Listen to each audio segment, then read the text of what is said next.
Donc bonjour, aujourd'hui une petite vidéo pour parler de ressemblance et de parenté. En classe, nous avons vu que si on cherche les ressemblances et les différences entre un moustique et un éléphant, il est souvent plus aisé de trouver des ressemblances malgré les apparences. Alors pourquoi? Pour comprendre, comparons une cellule animale et une cellule végétale. On va alors s'apercevoir que la cellule animale et la cellule végétale possèdent toutes les deux un noyau, possèdent toutes les deux du réticulum endoplasmique, possèdent toutes les deux des mitochondries pour respirer, possèdent toutes les deux un appareil de Golgi, possèdent toutes les deux une membrane cellulaire et possèdent toutes les deux des ribosomes.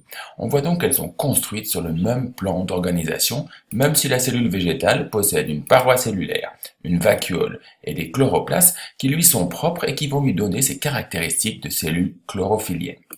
On retrouve un petit peu la même chose chez les vertébrés. En effet, si l'on compare un bras humain, une patte d'ophiacodon, une nageoire d'otarie, une aile de pigeon ou une aile de chauve-souris, malgré des différences évidentes, on s'aperçoit qu'elles sont construites là encore sur le même plan d'organisation puisqu'elles possèdent tous un numérus, l'ensemble radius cubitus, les os de la main et des phalanges plus ou moins longues.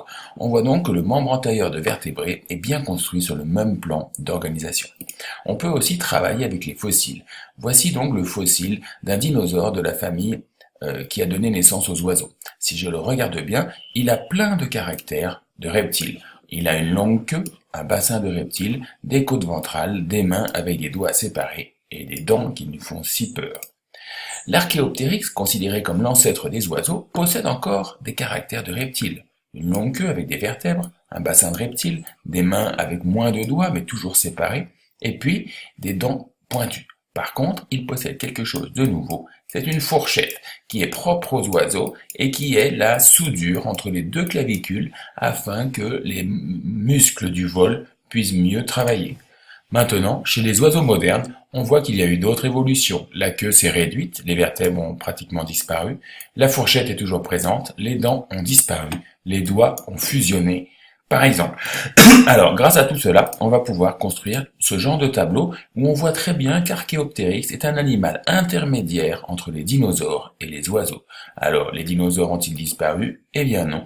Les dinosaures sont toujours présents. Ce sont les oiseaux qui sont entre guillemets la forme évoluée qui provient de leurs ancêtres, les dinosaures. En vous remerciant de votre attention.